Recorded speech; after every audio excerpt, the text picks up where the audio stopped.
Welcome to the Myesha podcast. On today's episode, we are talking about betrayal. And we had to have a conversation because so many people are coming to me in my DMs and in my daily life telling me about their spouses, their friends, um, sleeping around with each other, just this great sense of betrayal. And I don't always talk about it because I'm the kind of person that I want everybody to be happy. I have traditionally been non-confrontational. I let a lot of stuff go. I have a really hard time remembering how people have offended me deeply. For some strange reason, I can hurt so bad and still find a way to be kind to the people that hurt me. And I know you're going to say, like, you can't do that. It's just the way that I was wired. And the more work that I did on mindset, on ego, the easier it is for me to access my true self. And my true self is a loving, kind, compassionate person. So when I'm faced with sticky situations and I'm faced with negative people and people that are hurting me and doing things that are not fun, not kind, I feel like I have to become a different version of myself. And I don't like that. I don't like when I need to be mean to people in order to set boundaries. I don't like it. It's not in congruence with who I am. I'm a fun, loving, kind, nice person. So I do the energy work. I do the praying and asking God to remove people from my life work. I just would rather not interface with people who don't mean me any good than I would to confront them and challenge them and go against them and let's get into this and let's argue and let's fight about it. I'm not your girl. So when it comes to betrayal, I have had personal experience with this. And maybe for the first 2 decades of my life, I didn't consider betrayal as a major theme. I think because I didn't know. I think we live sometimes in life and there's a lot of things that we don't see. There's things are happening, but you don't see it.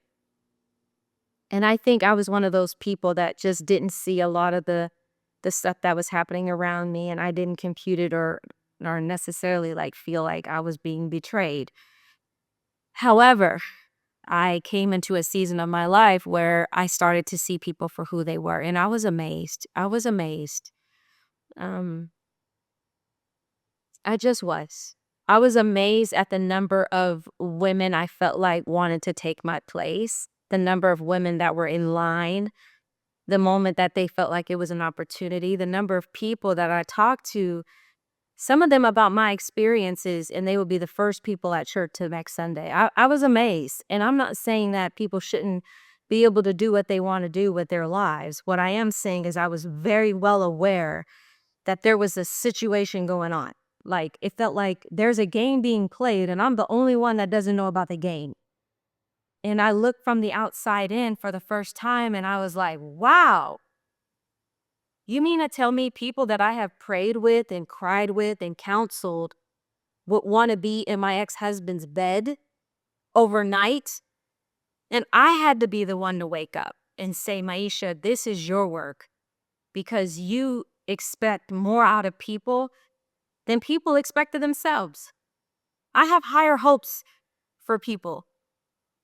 And I watched this video the other day, and the lady was saying, you see out of your own lens and you have this positive perception and what I think people have at the core, something good. I think they're going to make good choices and make right decisions. And every now and then I get really surprised and really shocked when I get to see a world happening that's very different from what I understood it to be. I didn't know that. Okay. I didn't know that women do that. You may say, of course they do. Yeah, they do, but I didn't know in real time that somebody was going to do that to me. So going through a divorce and seeing how certain people behave was an eye-opener for me. And I had to go, wow, the ink isn't even dry yet. And there were women that I know by name that I know There are people that I know that want. And this is why we need to talk about this, okay? Is there anything wrong with a woman or a man pursuing somebody that they know when they're single after a divorce? Is there anything wrong with that? And I'm gonna see, this is the pod, so we can talk. We can lean into this. I think this is gonna be a fruitful conversation. Is there anything wrong with that? No. I don't think there's anything wrong with a single man dating, pursuing, having sex with, whatever he wants to do as an adult man, another adult woman, right? So what happens when you know the person? If I'm divorced, is it okay for somebody, my ex or your ex, to date, hang out, have sex with, marry somebody that you know? And then to what degree can you know that person? Is it you know their name? Can they be a friend of yours? Can they be a best friend of yours? Could they be a relative? Is a cousin okay? Like, there's all these different degrees of this gray area that you don't know how to deal with until you're there. And a lot of beautiful people get the opportunity to go through a heartbreaking season, leave a job, leave a marriage, end a relationship, and they can move. And they can start over in another city in a brand new life, and it doesn't affect them nearly as much. But there's another group of people who have built roots in where they live, in their communities. There's a lot of interconnectedness, and this gray area presents itself. Is it okay? Is it acceptable socially for people to intermingle and date and do all these things? And then what's the decorum? Like, I don't know the answers to these questions per se. I'm bringing it up because I have found myself in the recent, last few months, 6, 7, 8 months, feeling this sense of betrayal and wanting to get to the root of it. What is it? What is it in me that's being pricked? And how do I bring some healing and some comfort to that? And I had to ask these questions. Now, I have myself not engaged per se with anybody. I have not really been dating exclusively or dating even I haven't been on a second date with anybody. So I haven't brushed up against this. I can say that there was a situation where I met a lady and I talked with her, and she shared some things about her ex.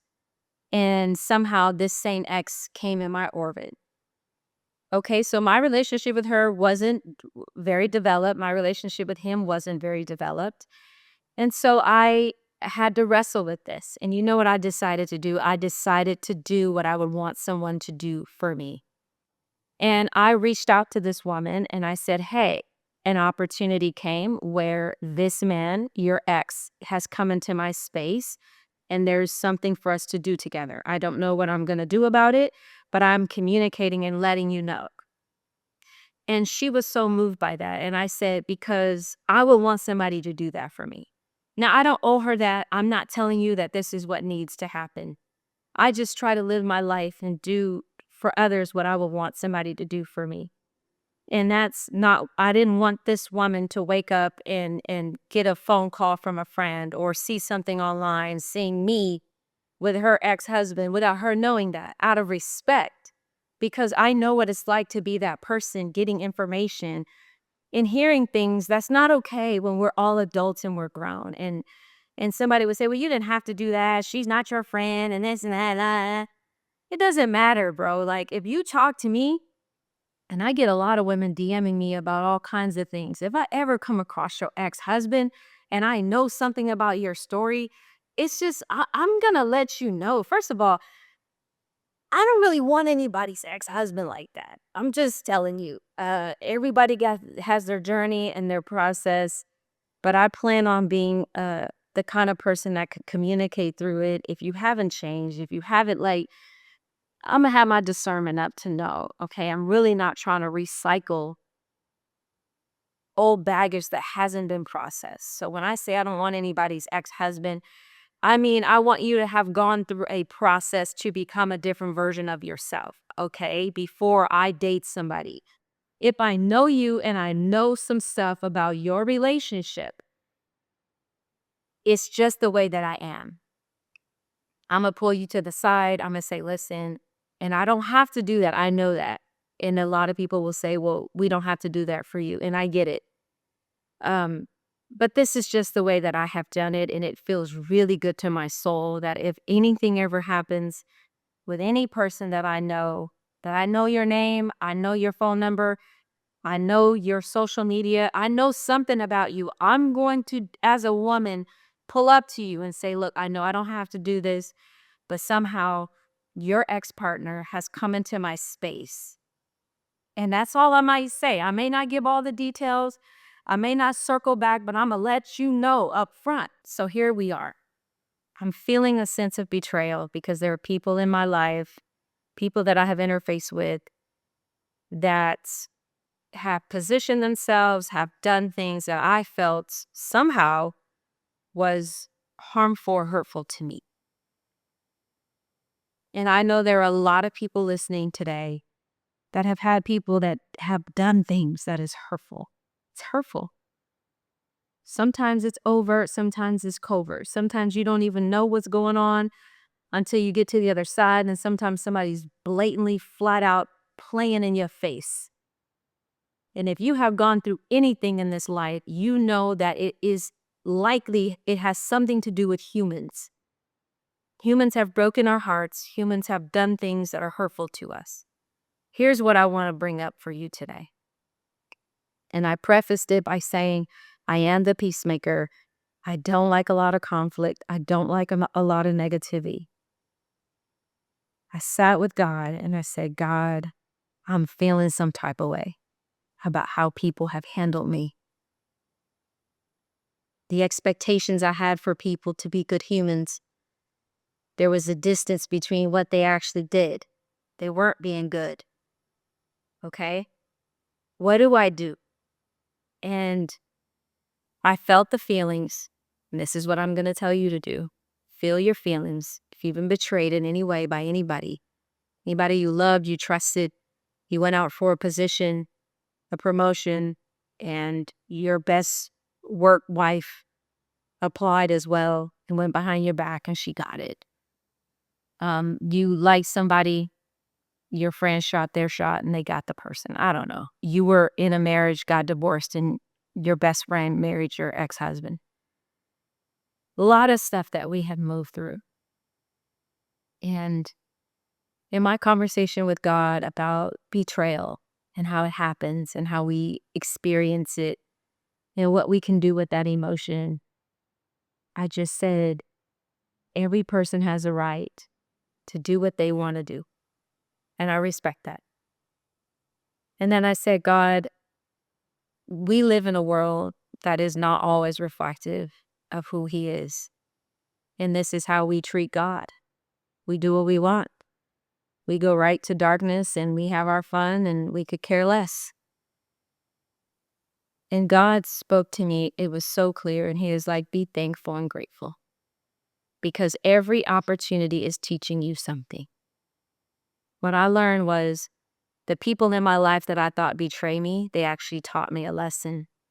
They taught me that I needed to get better at knowing who my true friends were, who my true colleagues were, who my true spiritual family, who they were. Like, it taught me that I had some growing to do in how I valued myself. We are not exempt from being hurt. Anybody can hurt us for any reason, but it's something when you care. It's something different when you are invested. It's something different when you're not suspecting it. And I realized it's a mature viewpoint to allow this betrayal to hurt for a while and then reframe it for something meaningful for you. What did it teach you? Because I'm going to tell you this right now, a lot of the betrayal, it has changed you as a person. I know I faced that resistance. Like, I'm not going to trust people. I'm not going to keep people close. I was washing dishes and I said, this is why I don't have a lot of friends. This is why my circle is so small.